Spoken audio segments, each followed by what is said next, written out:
नमस्कार दोस्तों, आपका हार्दिक स्वागत है आपके अपने YouTube चैनल पर। दोस्तों, आइए जानते हैं मीन राशि के लिए सितंबर 2025 कैसा रहेगा। क्या आर्थिक और पारिवारिक जीवन में सुधार होगा? आइए जानते हैं विस्तार से मीन राशि सितंबर राशिफल।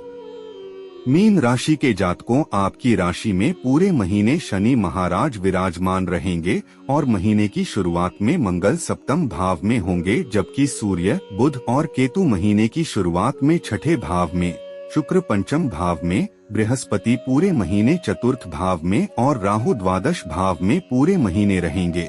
इसके परिणाम स्वरूप स्वास्थ्य समस्याओं के प्रति इस महीने आपको विशेष सावधानी बरतनी होगी, क्योंकि स्वास्थ्य समस्याएं बढ़ने की संभावना है।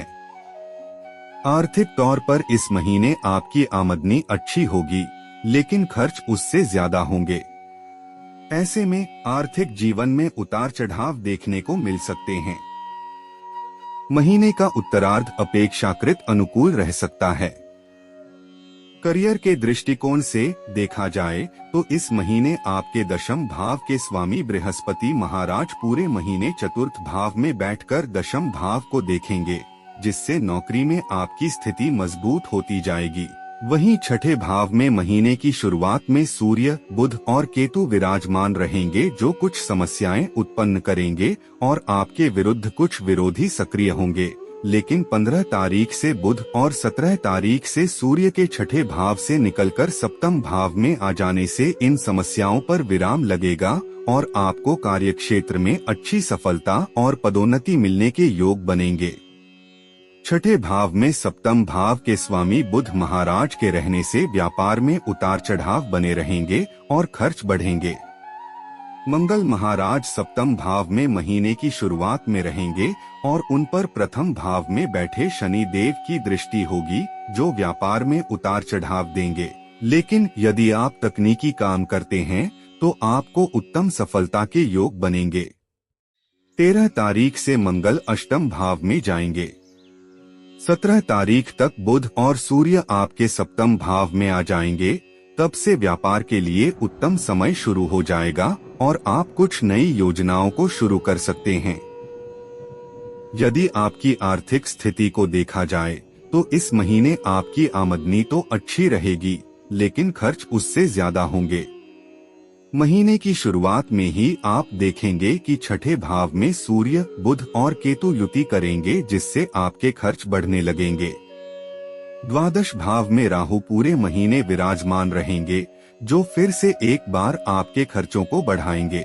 बृहस्पति महाराज चौथे भाव में बैठकर द्वादश भाव को देखकर अच्छे कार्यों पर और पूजा पाठ पर खर्च करेंगे, जो आपकी आर्थिक स्थिति पर जोर डालेंगे।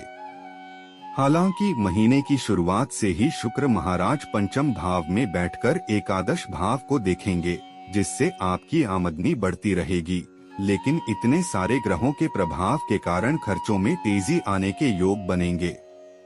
13 तारीख को मंगल अष्टम भाव में आ जाएंगे और वहां से आपके एक आदर्श और द्वितीय भाव को भी देखेंगे, जिससे अचानक से धन प्राप्ति के योग बनेंगे। आपके निजी प्रयासों से भी धन मिलेगा। किसी प्रकार की पैतृक संपत्ति मिलने के भी योग बन सकते हैं और अप्रत्याशित रूप से भी धन प्राप्त होने के योग बन सकते हैं। उसके बाद 15 तारीख से शुक्र छठे भाव में आकर आपके खर्चों को बढ़ाएंगे और आप मौजमस्ती और सुख सुविधाओं पर खुलकर धन खर्च करेंगे। स्वास्थ्य के दृष्टिकोण से यह महीना थोड़ा कमजोर रहने की संभावना है, इसलिए आपको इस पूरे महीने ही अपने स्वास्थ्य पर ध्यान देना होगा। इस पूरे महीने राहु महाराज आपके द्वादश भाव में रहेंगे, तो शनि महाराज भी पूरे महीने आपकी राशि में विराजमान रहेंगे। केतु छठे भाव में रहेंगे और बृहस्पति चतुर्थ भाव में। महीने की शुरुआत में मंगल महाराज सप्तम भाव में बैठकर आपकी राशि को देखेंगे, जहां पर शनि महाराज बैठे होंगे। इन ग्रहों के प्रभाव से भी किसी प्रकार की चोट लगने जैसी समस्या परेशान कर सकती है। सूर्य बुध के साथ केतु से युति करेंगे और छठे भाव में विराजमान रहेंगे, जो आपकी स्वास्थ्य समस्याओं को बढ़ाने का काम कर सकते हैं। वहीं राहु द्वादश भाव में बैठकर नेत्र रोग और निद्रा संबंधित समस्याएं दे सकते हैं। उसके बाद सूर्य और बुध सप्तम भाव में आएंगे और शनि की दृष्टि उन पर होगी, जिससे आपको पेट से जुड़ी समस्याएं परेशान कर सकती हैं। और शुक्र भी 15 तारीख से छठे भाव में आ जाएंगे, जिससे फिर से आपकी स्वास्थ्य समस्याएं बढ़ सकती हैं। इसलिए इस पूरे महीने अपने स्वास्थ्य का ध्यान रखें। प्रेम व वैवाहिकी के दृष्टिकोण से देखा जाए तो आपके लिए यह महीना खुशियों से भरा रहने वाला है। पंचम भाव में प्रेम के कारक ग्रह शुक्र विराजमान रहेंगे, जो 15 तारीख तक आपके पंचम भाव को प्रभावित करेंगे। ऐसे में आपके अंदर प्यार का भाव बढ़ता ही चला जाएगा और आपका प्यार परवान चढ़ेगा। 15 तारीख को शुक्र छठे भाव में चले जाएंगे, जिससे कुछ छोटी मोटी समस्याएं आएंगी। फिर भी यह महीना प्रेम संबंधों को बढ़ाने वाला ही रहेगा और आप अपने रिश्ते में अच्छे पल बिताएंगे। वैवाहिक संबंधों की बात करें तो महीने की शुरुआत में मंगल सप्तम भाव में रहेंगे और प्रथम भाव में शनि महाराज बैठकर सप्तम भाव को देखेंगे। ऐसे में वैवाहिक संबंधों में तनाव और टकराव बना रहेगा। उसके बाद 13 तारीख को मंगल अष्टम भाव में जाएंगे तथा 15 तारीख को बुध और 17 तारीख को सूर्य सप्तम भाव में आ जाएंगे।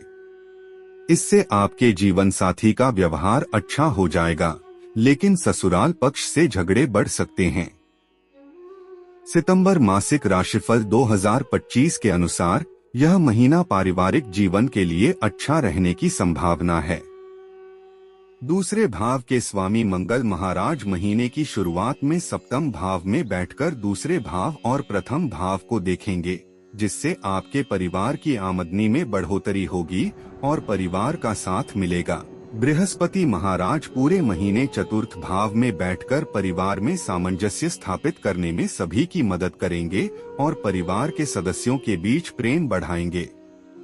इस महीने परिवार में भाई बहनों से आपके संबंध मधुर बनेंगे। महीने के उत्तरार्ध में भाई बहनों को कुछ समस्याएं हो सकती हैं, इसलिए उस दौरान उनसे अच्छे संबंध बनाए रखने का प्रयास करें।